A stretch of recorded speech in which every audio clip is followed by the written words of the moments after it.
What's going on, everybody? Welcome back to the Nightreign walkthrough, and in this episode we're going to be doing our first big run, our first major expedition. So we'll be doing this as the Wilder.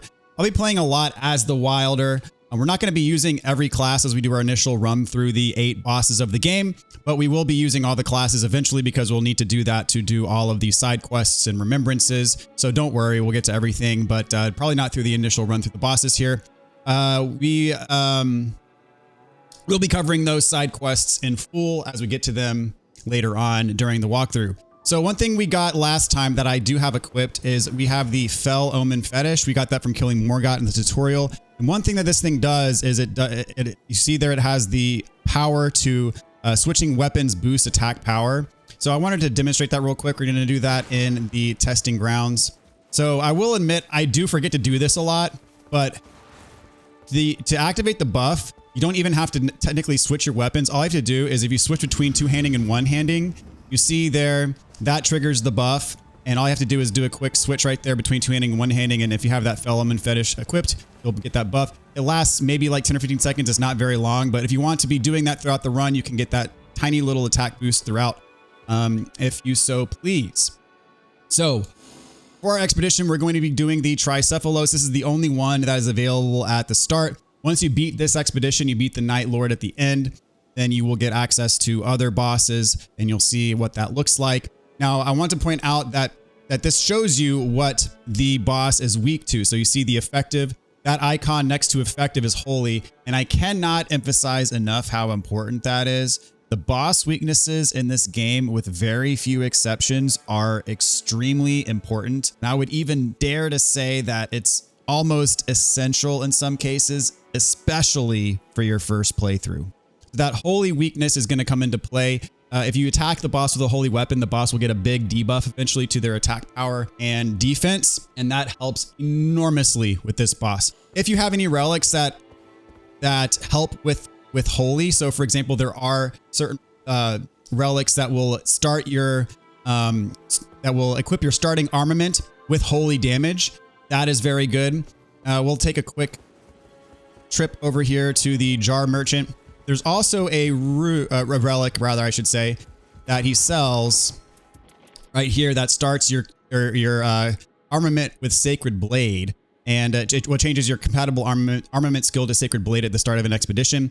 You'll see that this is a green color. Wilder does not have access to green at the start anyways, and we don't have any Merc anyways because we have not done any expeditions yet. But if you have done a couple failed runs and have that Merc to buy that relic, it could be useful if you're using a different character who can equip it, because Sacred Blade, if you use it as a skill and it coats whatever weapon you're using in holy damage, and gives you access to that without fail. So again, those relics that give you that empower or imbue your starting armament with a certain element, or the abilities like Sacred Blade that will imbue your armament with a certain element if you use it. Extremely useful against these bosses because it gives you a guaranteed way to inflict holy. Since we do not have a guaranteed way to inflict holy in this run right now, we're gonna have to find something in the middle of the run, and I'll show you how you can do that. It's not a guaranteed way by any stretch, but there are ways to do it, and I'll show you how. So we're gonna commence this expedition.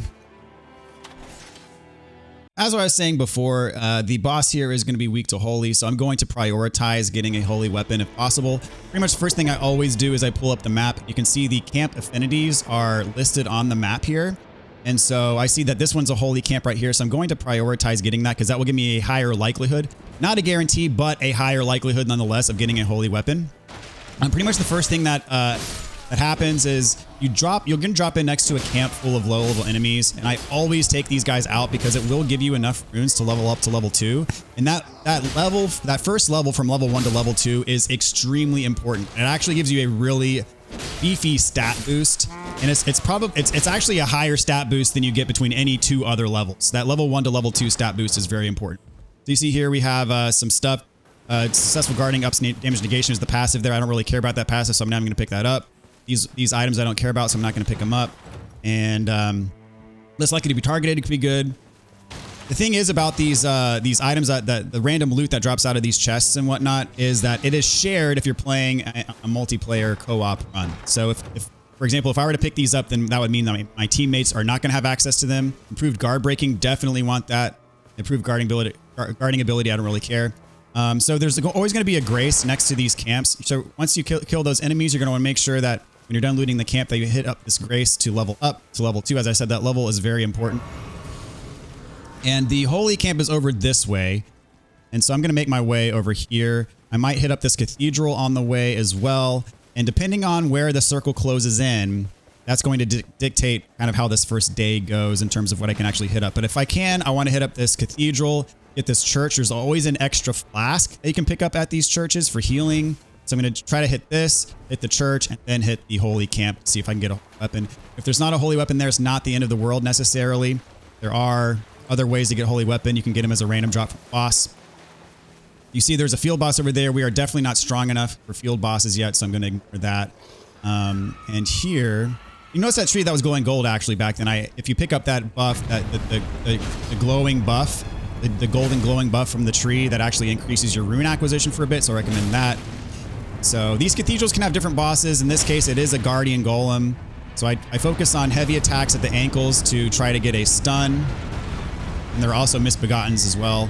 If you're playing solo, the game does a pretty good job of like only allowing one. Oh, the weak spot is not showing here, so I can't hit his weak spot, which kind of sucks. But the game's pretty good about the enemies that you're not focusing on being somewhat passive against you, so you're not constantly getting ganked. Once this boss is gone, though, a lot of those misbegotten enemies are probably going to start trying to fight me. See, need to get away from him so he can't smash me. You see, he actually does damage to the enemies as well. I'm just doing charged heavies here, trying to knock him down, but he's almost out of HP anyways. And this is taking longer than I would like for it to, because if he had fallen over and I got his weak point, then he'd be dead by now. But alas, can't have everything go your way all the time. So once he's dead, I'm going to run away. There's always going to be a chest in this type of cathedral. There's going to be a chest back here that might have a stone sword key. A stone sword key will open up an Everjail, and we did get a stone sword key, so I'm pretty happy about that. And level up at the Grace to level 3. And whenever a boss dies, they're going to drop one of these orbs, and if there's enemies around, you're not going to be able to pick it up right away because they're going to hit you and knock you out of your menu. Now, these orbs, these are not shared, unlike the chest. This is a random roll, and your teammates are all going to have access to pick up something from this orb if you're playing co-op, and they're all going to have something different. So they're not all going to be seeing the same thing that you're seeing. So damage up while charging attacks, improved magic. So I'm going to do damage up while charging attacks. I'm probably not going to use that claymore, but might be good to have. So my next priority is going to be to hit up this church. Hopefully we get there before the circle closes in. And if you can't tell, time is absolutely of the essence. You only have a few minutes where that circle starts to close in on day 1. And if you're outside the circle, it's going to drain your HP very quickly. So I would highly, highly recommend just always being on the move. You don't want to stop and analyze or pickups and options and things like that. You really gotta, you're going to be running past, especially after these first few minutes where we get our first few levels, you're going to be running past a lot of enemies and just not even paying attention to anything but bosses as we get later into the run. But you really just always got to be on the move. So in here we get our flask. The circle is starting to close. Let's see. So we got stuff. I don't care about that stuff. Boluses are actually important because if you consume boluses, unlike base Elden Ring, in this game, boluses give you a permanent buff to that resistance of whatever bolus you consume. So I always consume boluses. And I would do this stone sword key if I had a holy weapon, but since I don't have a holy weapon, I'm going to prioritize this camp up here, which is our holy camp. The circle is closing in, so we are on the clock. And see this white circle here? This is where the ultimate circle is going to be once it does close in. So we see that this camp is outside the circle. So we got to hurry up and take this camp out to get our chance at a holy weapon. And this is going to be Albanarix. Let's see. So I'm trying... I'm actually going to use my ultimate. I'm going to use my ultimate to make this go quicker. See, I did a significant amount of damage. And only these big white Albanarix with the staffs contribute to the health bar of the boss. So I'm going to be focusing on these. These other smaller Albanarix do not contribute to the health bar of the boss. And there's 3 of them that I got to take out. So here's another, I think this one is another big one that's going to contribute to the health bar. You see, I'm doing damage to his health bar, which is good. Might do a weapon art here just for some extra damage. And I actually got a poise break, which is good, but I didn't get the riposte because I don't know what. Right next to him, I thought that would be a boss, but it was not, fortunate. And then this is going to be the last one that contributes to the boss health bar. So once we take him out, we're going to get our orb. That's going to give us an opportunity to get a new weapon. Fortunately, this guy next to him was attacking me, so I did not get an opportunity for the riposte. And the rain is there. You see how fast it closes in? We're going to have a few seconds here to try to close out the deal. I got a last second heal in. Hopefully, let's see. Yes, this is a holy weapon. I want it. Okay, we're going. We gotta move. You see how fast your health drains if you're outside of the circle. So we gotta chase it down. And once we're past it, see that health drain is gonna stop and we're good. So as I was emphasizing earlier, man, you gotta move. You gotta stay moving, because if you're sitting around and not making progress, you're going to find yourself outside the circle. You're going to find yourself at the end of the run not having killed enough bosses and enemies and at too low of a level. So you always have to be making progress, thinking about what your next steps are going to be. So I do have an Everjail key, so I might see if there is Everjail. One thing I want to point out is if you're playing in solo mode, the merchants, there are always merchants. So you press triangle, you can pull up and see where the merchants are. Generally, these forts always have a merchant. The merchants always have an item called a Winding Grace, and that Winding Grace gives you a revive against a night boss. And so those revives are very important, especially playing solo. I prioritize those Winding Graces. They're 10,000 runes a pop. They're worth every single rune. And so since this fort is kind of halfway outside of the rain, I'm not going to prioritize it. But right here we have an Everjail. I'm gonna hit up this Everjail. That's gonna be the next thing that I do. And I see that there's a Spirit Spring next to it. So I'm going to try to get to this Spirit Spring, and we'll hop up to the Everjail. And so the Everjail scale with your level. So if you're lower level, the boss that spawns in the Everjail is going to have less HP. If you're higher level, the boss is going to have more HP. So the Everjails are actually a good thing to do on day one, because they do scale with your level. We have a field boss here, a Grafted Scion. I'm probably not... I might be able to get it, but I'm not going to take the risk.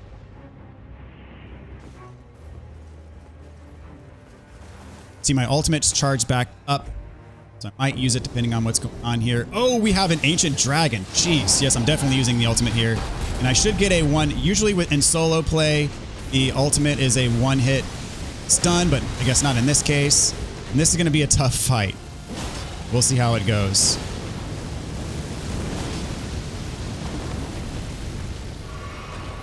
I'm going to, usually for dragons, I like to stay near the legs, but this is the Ancient Dragon, so he's got lightning. And thing is, if I were to die here, I showed you the mechanic in the tutorial where if you die during the day, you lose a level, but the boss retains the damage that you've dealt. So if I come back here to this boss, he's going to have the amount of HP left that I left him with. So I'm going to grapple to pull in closer to him. And he might kill me with this, who knows. Managed to get away from that, dodge that attack. And so this is why I said earlier in the tutorial that it's good to have a base working knowledge of Elden Ring, because if this was your first time ever seeing this boss, you would not be having a good time. And you see I had my cheat death ability trigger there, actually. I'm doing heavy attacks trying to get him to stun, but he's not cooperating with me. Now he's up there. Not all Everjail bosses are this hard, but this is probably the hardest one you can get, actually. But it's just the beauty of the RNG during these runs. Is he not coming back down? Like, is he seriously gonna stay up there?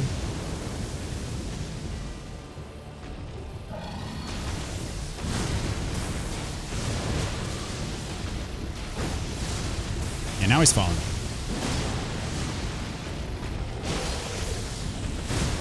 He's hoping to get a stun. And during the day, about every minute or so, you're going to get a recharge to your flask. Now, when you're fighting a night boss, you're not going to get those flask recharges, unfortunately. But during the day, you get a new flask about every minute or so. I wish my ult would charge up in soon so I could use it again, because this is probably going to take me the rest of the day. So for day one, you generally want to be shooting for, I would say, at least level 5, which we will get there if we beat this enemy. but he is pretty much trolling me pretty hardcore by A, going up to the top, and B, the fact that it's this enemy to begin with. I was hoping for something way easier, but of course, it gives me literally the hardest one that can possibly spawn. So, okay, my ultimate is back. I get iframes during the animation. Boom, he's dead. All right, perfect. That was not what I would want during this walkthrough, but I got the old jail trophy, and he gives me a legendary buff. Gradual restoration by flask, and never choose that. That is actually, it's actually a debuff. But wow. So I got the oldest jail. When he spawns, that is actually what gives you the oldest jail trophy, and it is random. And he got me up to level 8. Holy crap. That is insane. So if you fight the ancient dragon, that gives you the oldest jail trophy. I think there are other bosses that can give it to you as well, but most bosses that you get the oldest jail trophy for, you don't usually get it till day 2, because generally you have to be around at least level 10 or so to spawn a boss that's strong enough to give you that trophy. There are some other boss spawns that'll get that for you, namely the Godskin Duo and Deathrite Bird. It definitely is one of those RNG based trophies, but if you're going for completion anyways, you'll in all likelihood be doing enough runs to almost guarantee that you'll get this trophy at some point. If you are trying to farm the oldest jail trophy, so to speak, then you're probably going to want to spawn the Everjail boss at least level 10 or so.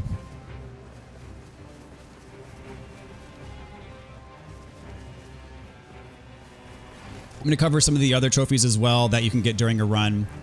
There's a trophy where if you hit 4 churches during the run and get 4 flasks, 4 flask upgrades, there's a trophy for that. There's a trophy if you hit level 15. There's the oldest jail trophy that we just got, which I kind of explained a little bit. Some other ones we'll cover later as well. So while the circle's closing in, you see up here, this is the final circle where we're going to fight the Night 1 boss. And so while we're going there, I'm not going to just rush straight to that circle. I'm going to kill some enemies along the way, because you can get some extra runes. And this is a Banished Knight camp, so I'm not going to worry about killing the boss here, because I really don't want to be fighting Banished Knights right now. But if you kill some of these lower level enemies, it actually does add up, and it can add up. You see, I got an extra several thousand runes just from killing a few low level enemies here. And again, I'm not going to worry about the Banished Knights, because I don't want to be fighting a boss on my way to the Night boss, because the consequences for dying to a Night boss are way higher than the consequences for just dying during the day. If you die to the Night boss, your run is over, and you have to start over. So remember, if you die during the day, you just lose your runes, and you can pick them up later, and you lose your level, but you get the level's worth of runes back when you pick up your runes, and you can level right back up again. You die to the Night boss, you're done. So if you're playing solo, this is one big difference between solo play and co-op play, is that you get 1 free resurrect per Night boss, and that includes the Night Lord boss on day 3. So keep that in mind. You get 1 free resurrect, and then we know how we picked up that Winding Grace. Our Winding Grace is going to give us another resurrect. So we have 2 resurrects against this boss if we need it. Now, I don't like using my Winding Graces on Night 1 and Night 2 boss. I like saving those Winding Graces for the final Night Lord boss. We'll see what we get here. And so each Night Lord boss is going to have kind of lower level mobs that spawn prior to the boss fight. And then once you kill all of these lower level mobs, the actual boss spawns in. Or if you take too long to kill these guys, the boss is just going to spawn in anyways. So let's see here. Let's get these guys taken care of. And this is going to be the, there's going to be the demi-human boss. There's going to be demi-human, and then the queen, and then there's going to be a swordsman as well, the little guy. And this is on the Tricephalos mission. This is one of the bosses that you can get on Night 1. So what I do for this boss is I like to lure away the smaller one, and then I'm going to ult him right away. I'm going to ult him right now. You don't want to ult near the big boss, because if you do, you're going to enrage her, and she's going to aggro on you really, really bad, and it's going to be really hard to fight this boss. But if you get them separate, do your ult on the small one first, take him out first. The big one's going to leave you alone. But now that I've killed the little one, the big one is going to be enraged. But if your ult hits the big one and the little one, the big one's going to aggro right away, and it's going to be a pain to try to keep them apart from each other. And you're going to be spending a lot of time just trying to dodge these attacks. So now that we've got, oops, I've short hopped that one.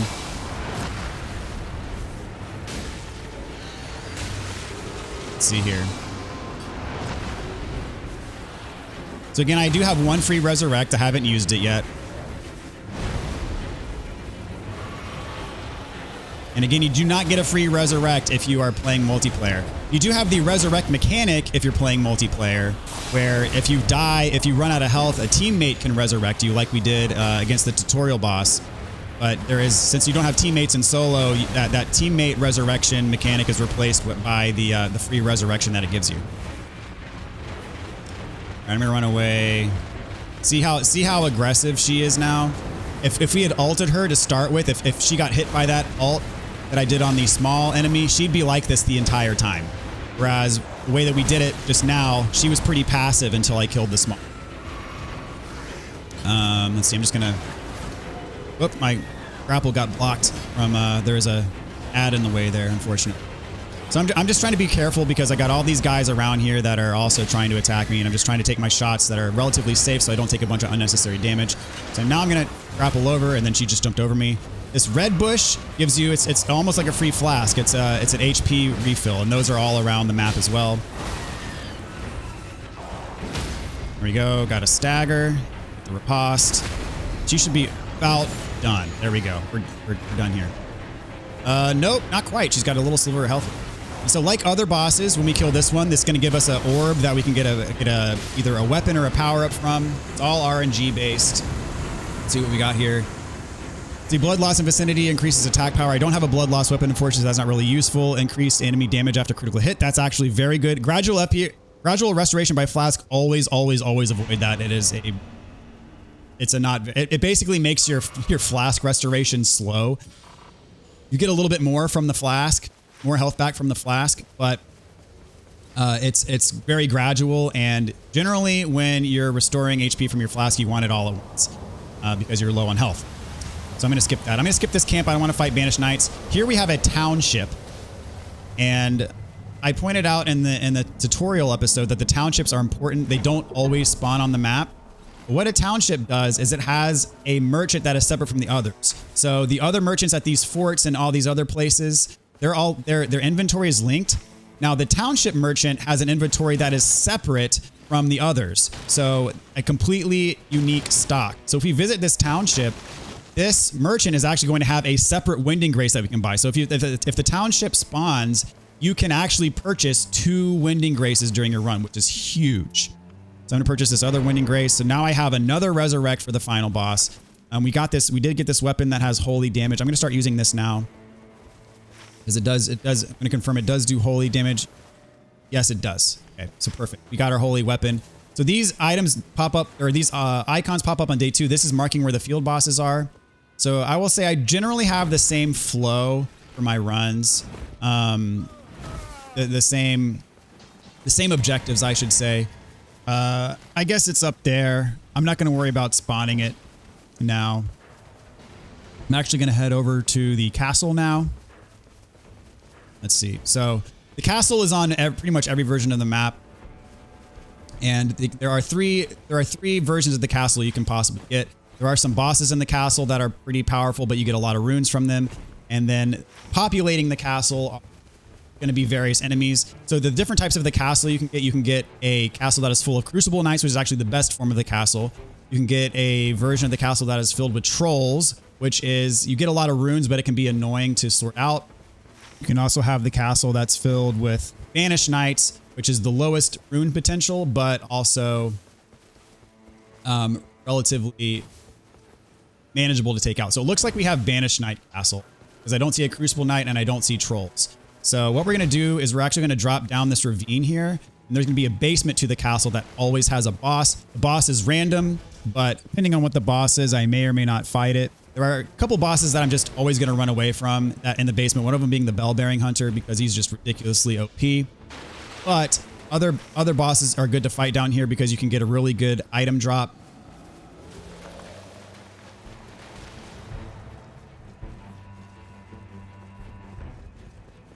And we have Bell-Bearing Hunter. Of course we do. So unfortunately, I'm not going to be able to demonstrate the section after the boss where you unlock a gate and you will have access to a treasure chest where that always has a talisman. But you know, we'll just have to improvise from here. So let's see. We got a field boss right here. There's always going to be a field boss in this lake. I'm going to check and see what it is. We're at level 9, which isn't bad. It's not perfectly ideal, but it's also not horrible either.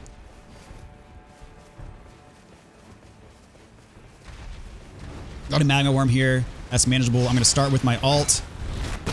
Get a crit. So generally one alt will almost always knock an enemy out, even bosses. So I'm going to get my crit in.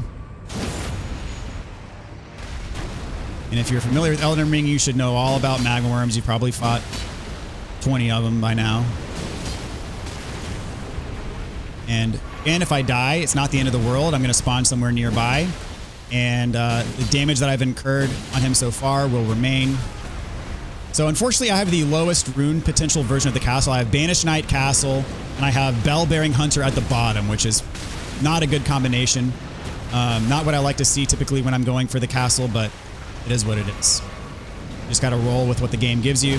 Sometimes you get Crucible Knights, which I love. Tons of rune potential with the Crucible Knights. Sometimes you get a good boss in the basement, which is ideal as well.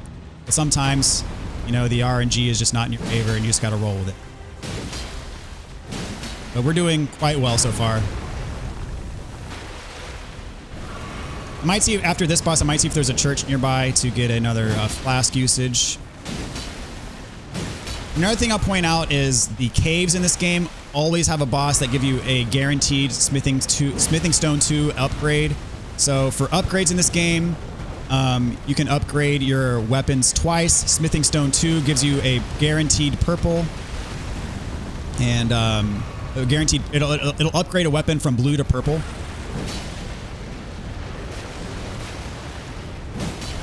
My ult gauge is almost charged back up. Let's get it. There it is. So I'm going to use it right now. And got the hit, but his weak point is in the magma. It's almost done with this boss. Should get a pretty hefty chunk of runes here. And a weapon or upgrade, depending on what the game gives us here. All right, so we got defeating enemies restores HP, defeating, oh, okay. Oh, these are not really all that good, unfortunately. I guess I'll just, yeah, whatever. And we can level up here to 10. I hear a scarab. Scarabs always drop talismans when you kill them. There's the scarab right there. You can kind of hear the shimmer. And what I might do is I usually do this on day 1. Especially if I'm sticking with my starter weapon for the run. Let's see, a successive attack, store HP. I usually almost always do this on day 1, go into a cave. I've got a blue weapon, and I can upgrade it to purple if I get a Smithing Stone 2. So I'm going to go into this cave. The south cave right here, the south cave on the lake, always has a troll enemy. That is going to be the boss that we need to kill to get the Smithing Stone 2. The south cave has a troll enemy. This cave up here is going to have a pumpkin head, I believe, and this cave right here is going to have a Lord Soren captain. And the bosses in the caves do not have health, like a boss health bar, but it does technically count as a boss. He is going to drop a boss power up, and that boss power up is what's going to give me my Smithing Stone 2.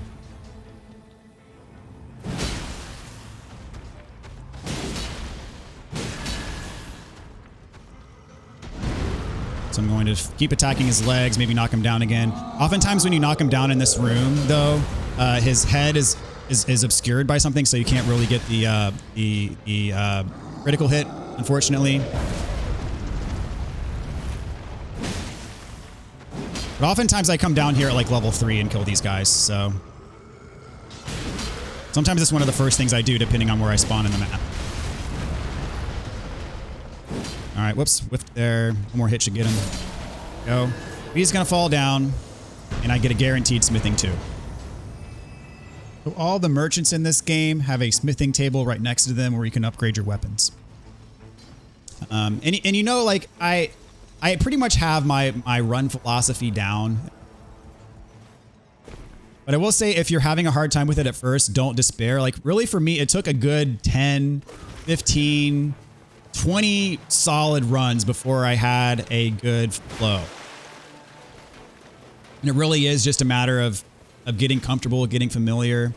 And I'm going to, this might not be the best use of my time. I'm going to try going back to the castle and just not going to the basement and killing what I can kill. And just getting the runes that I can get from it. Let's see. Crimson Seed Tile, improved flask restoration. That's actually good. Take it. And the circle's about to close in, so I might not get much time, but... And if there are merchants near the castle. Or in the castle, I should say.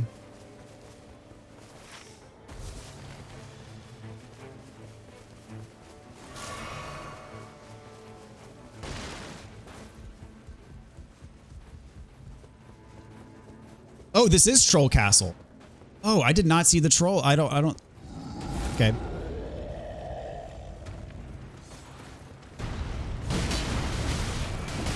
So if you're going to do Troll Castle, the best way to do it is by taking those stairs on the southwest corner of the castle like I did just now.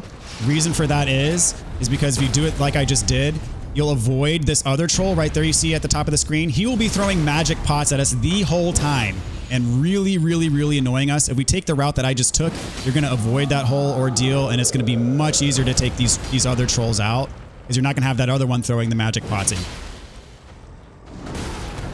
I thought we had Banished Knight Castle. We did have Troll Castle. Which, if I had known that, I probably would have prioritized the castle as opposed to beating the Magma Worm at the lake. But we'll get a decent amount of runes for beating this troll here, assuming we do beat him. Oh, come on.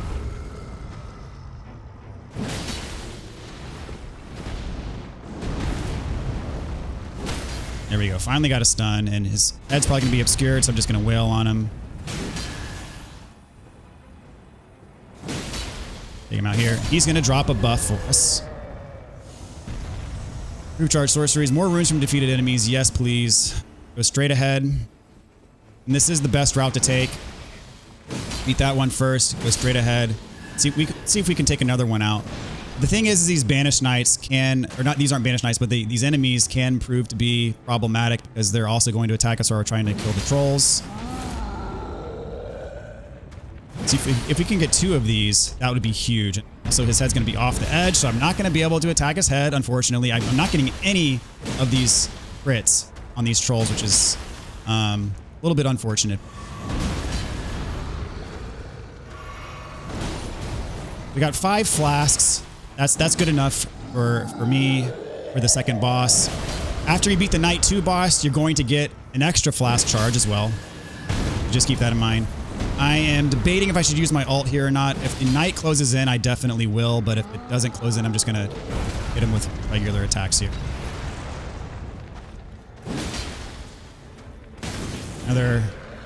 These enemies is coming in to join the... There we go, perfect. Takes him out. Take this guy out. We're gonna have to get out of here. Proof stance breaking. Yes, that's good. So our final area. So what I want to do now is I want to hit up. Let's see if I can find a merchant. Should know where he is. I think he's. Yeah, here we go. I can level up weapon to purple since we got that smithing stone 2 from the cave. And now I'm just going to focus on killing whatever enemy is in the way. There's a Site of Grace back here. I'm going to take a little bit of storm damage, but that should be okay.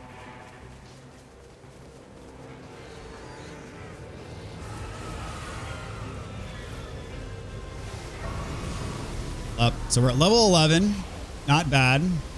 We have a purple main holy weapon. That was my priority, was getting that holy weapon. So we were very fortunate with that. Another scarab here for another talisman. I'm gonna knock these guys out. Is it Flame Drake talisman? Actually, that's really good against the boss here that we're gonna be fighting. Because we're fighting a fire-based boss. I'm gonna take these guys out just for extra runes. Again, like taking these small enemies out may not seem like much, but it can add up to, in some cases, an extra level. So we got to move because the storm's coming in. So our final destination you see is right ahead of us. So there's no really, so while the storm's closing in, you don't need to go to the final destination right away. Circle around and kill some enemies. while you're at it. And I will say, after you beat the second night boss, you will have an opportunity to visit another merchant before fighting the final boss, and that final merchant will guaranteed sell in solo mode another Winding Grace. So if all goes well, we will have 3 Winding Graces and our guaranteed revive that you get for playing solo.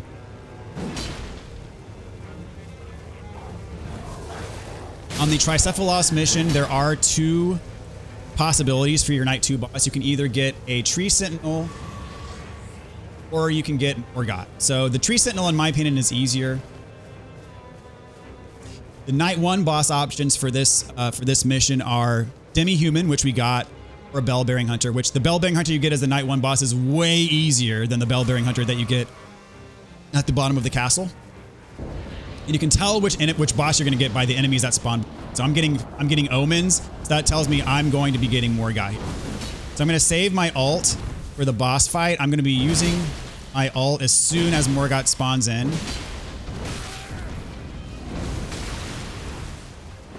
Unfortunately, I'm going to have to waste one of my heals here. I like to save my heals for the boss. And I do have 2 Winding Graces, so I really hope that I don't have to use it against Morgott, because I want to save it for the night boss.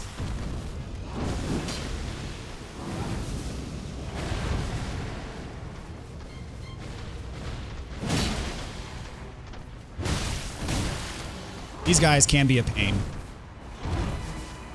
They do hit hard.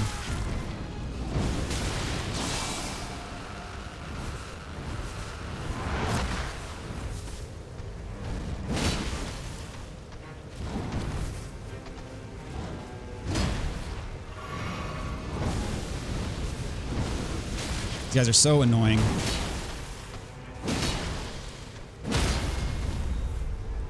So as I said, Morgott spawns. First thing I'm doing is ulting. That'll allow my ultimate gauge to charge back up, and I'll probably get another one before the fight's over. He shows up. I'm going right here. And you get it stunned him, so I got a riposte right away. So look at this. We're starting pretty good shape. So this is a new attack that he has in Nightreign. He's gonna do these blood flame slashes. Heal up. He's probably gonna do his daggers now. No, he's gonna chase after me. Okay. What you got, buddy? So this attack takes forever to wind up, super delayed, but it does have a after effect of blood flame. And I was in the wrong spot for that. Well, and he just goes nuts. These combos. Back away and heal up. Use my grapple to get close. There we go. Oh, that was a clutch stun.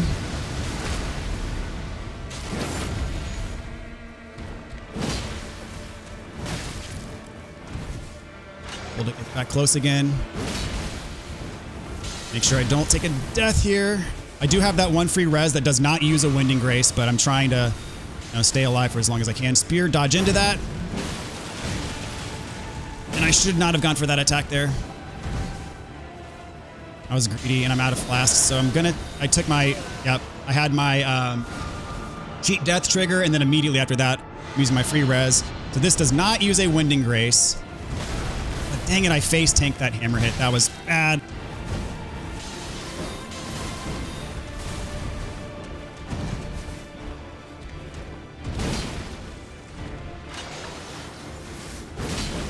Oh, I needed a... Yeah, there's one Winding Grace. Dang it. Oh, well. I'm going to get another one. I was hoping for a stun there. Didn't get it. I was hoping for my ult to charge up, but it's not. Oh, come on. No, no, no. Using both. I really suck against this fight, if you couldn't tell.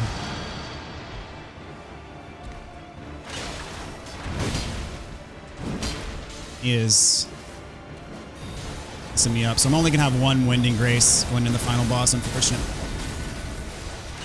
Which really sucks. It's a victory, but it doesn't feel like much of one. Alright, so we see a lightning upon dodging, improved flask. See, we got an extra flask charge there.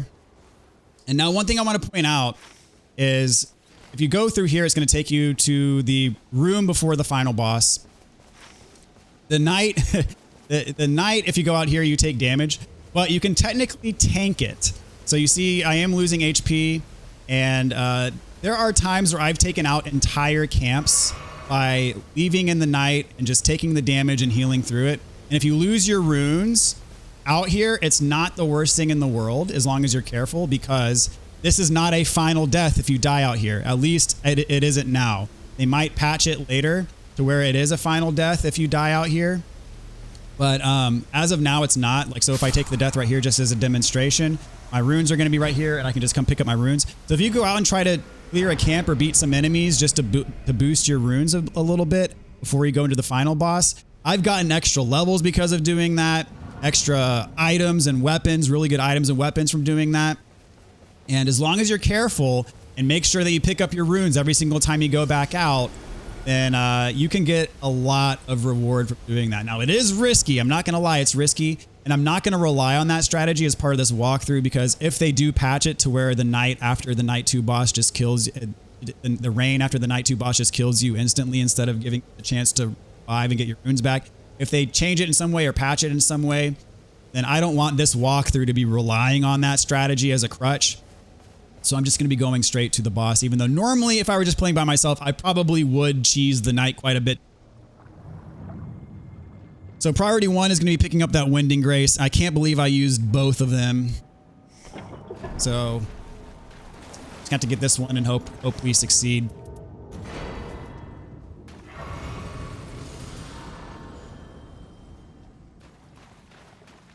Fortunately, I could have gotten to level 13 if I had 800 more runes. So if I killed like 2 enemies, if I tanked the knight and killed 2 enemies, I could have gotten an extra level. That's why I do that. And I suggest you do it too if you're willing to take the risk, and as long as they don't patch that out. So here you can buy Winding Grace. You can also get other stuff. I can buy Exalted Flesh. I can buy Boiled Crab. You can also buy a Smithing 1. You can't buy a Smithing 2, but you can buy a Smithing 1 to get your weapon from base to blue. And again, a Smithing 2 will get your weapon from blue to purple.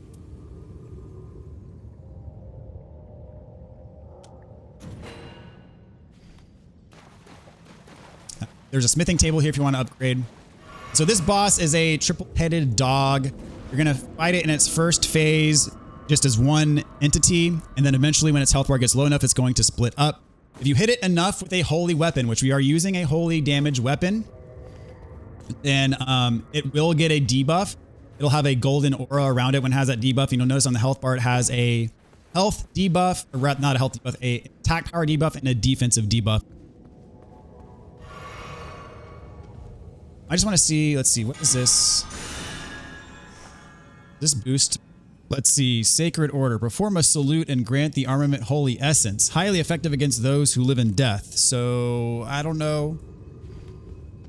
But yeah, it does look like this boosts my holy attack power. So I might be using this. Yeah, it might be actually better against the boss.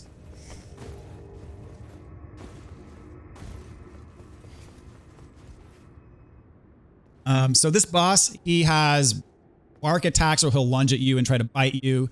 He has a sword that's on his back attached to a chain that actually does have a lot of range, and he'll swing it around. You have to dodge through it. When he splits up into 3, he is going to target you where all 3 of the dogs are going to come after you. So you kind of have to run away from it for a little bit till it calms down. The individual 3 dogs, though, are really susceptible to that holy debuff. If you have your ult, I'm actually going to save my ult for that. So if he tries to attack me with all 3, that explosion is going to hit all 3 of them. So I'm not going to ult right away in this fight.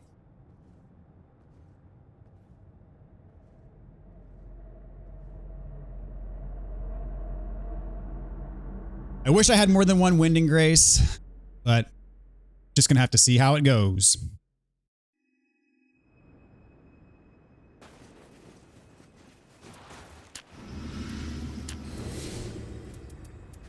And here we go. Generally, he's going to lunge at you to start. So roll through that, and that gives me a window to hit him. We're doing really solid damage. There's his sword swinging attack. Sometimes he swings it 3 times. That time he swung it twice. Whiffed there, which was awesome. You can't break his stance, of course, as you would expect. Take this opportunity to heal. I whiffed, but also so did he. There's a chain swinging attack. And we got a stance break. Very nice. We'll take the crit. And again, I'm saving my ult for when he splits up. He's going to split up pretty soon here. Oh, there we got the debuff on him. You see the debuff? He's got defense down and attack down, which is great. And they're going to target me. You'll see that by the red dot that's going to appear on me in a minute here. Once they come after me, I'm going to ult. And I got 2 of the 3, but pretty dang good damage there. And I got another crit and riposte. You see that debuffs on him. You can tell by the glowing aura. Probably should heal. I did my cheat death there, if you noticed that. Very good ability for the Wilder. And that, so that now it's just the 1 that's on me instead of all 3. And I'm just still taking a beat down from that 1 just because I'm not playing very well right now, but you know. Okay, got some good damage in. And there's the first res down. Dang it, I was hoping to save that, but well. After your res, you have temporary invincibility. It is very short-lived, and this is going to be a fire AoE. Got out of that, but it left him open. And another crit. Awesome. And got the riposte.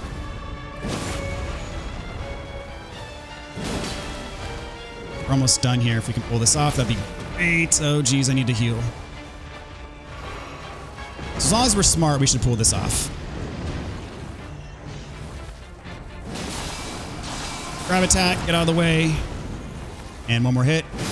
And we're done. All right. Very nice. First Night Lord down. Let's go.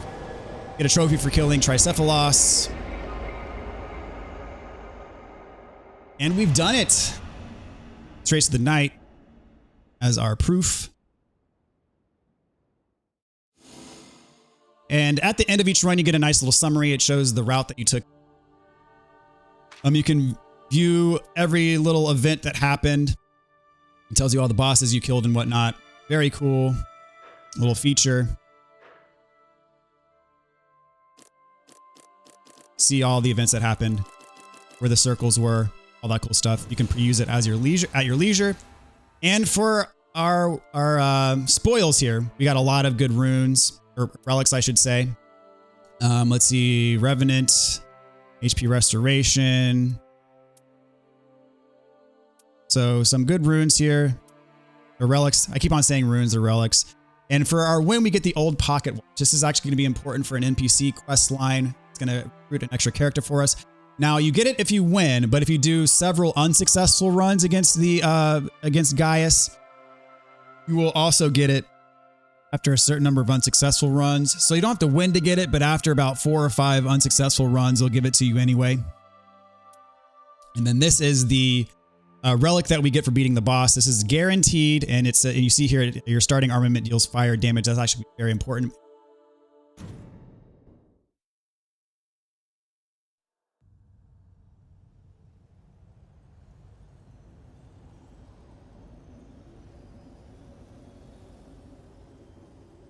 The night has been vanquished. After an age of struggle. This is a fine achievement for which I am grateful. Indeed, a promising first step.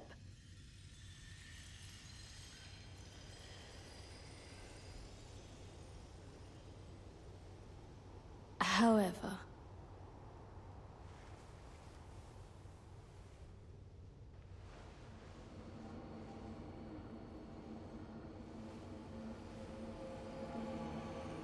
the Night Lord yet lives.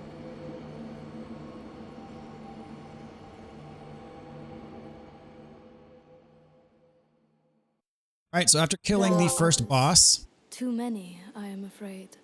It is not you now have yet access clear to some what this other means. expeditions. But that beast left a trace. And I believe with traces enough, the parts will begin to resemble a whole. As such, our purpose remains unchanged. Stay the path and vanquish our foes. I pray for your success. Okay. Let's see. So it talks about relics again. And now we have Shifting Earth. I'll talk about that probably more in the next episode when we do an expedition with the Shifting Earth. And there's a tutorial for remembrances. Those are the character side quests. We'll get to that a little bit later in this walkthrough as well. Now, if we go to commence an expedition, you see we have access to some more Night Lords as well. So you can pick which one you want to face. We just beat Tricephalos. So yeah, very cool. So we got some merc from completing that expedition. So let's head over to the shop. One thing that is important is now we can purchase an extra chalice for each of the characters. For the first several expeditions, I'm going to be focusing on Wilder and Iron Eye. So I am going to pick up those chalices. The, let's see, I only have enough for the Wilder, so we'll just have to put that for now. But you see, what this does is it changes the colors that you can equip for your relics. And unfortunately, they don't stack. You can't equip 2 relic sets at the same time, but it just gives you some variety of what you can equip. So here, the base set is 2 reds and a blue. This goblet that we just bought gives us access to a yellow and 2 reds. So, or a yellow and 2 greens rather. First one gives you 2 reds. This one gives you 2 greens. So you can choose which one you want. Unfortunately, you can't use both at the same time. The relic that we got for killing the boss, we get a trophy there for just equipping a new vessel, by the way. And the relic we got from killing the boss is a green one. So if you want to use that green relic, you got to use this new goblet to equip it. So if you're going to be playing as Wilder. So anyways, that's it for now. As I said, I'm going to be showcasing these bosses via solo play and via co-op. I tried to point out some of the big differences between the two. Those big differences being you can purchase Winding Graces in solo play from the merchants, and it's a guaranteed item in their shops. You get a guaranteed res that you can use for free at each night boss. In multiplayer, you can get Winding Graces as a random drop from a boss. It's just very rare, and of course they're not guaranteed in the shop. Also, enemies and bosses are also going to be scaled down in solo play. So they're going to be a lot tankier in co-op. They're going to have a lot more health and be a lot harder to stagger. So those are some of the differences that you're going to see between playing solo and playing with co-op. And in the next time, we're going to take on some more bosses. We're going to get the new characters and whatnot that we have access to now. So anyways, appreciate y'all watching. And until next time, have a good one.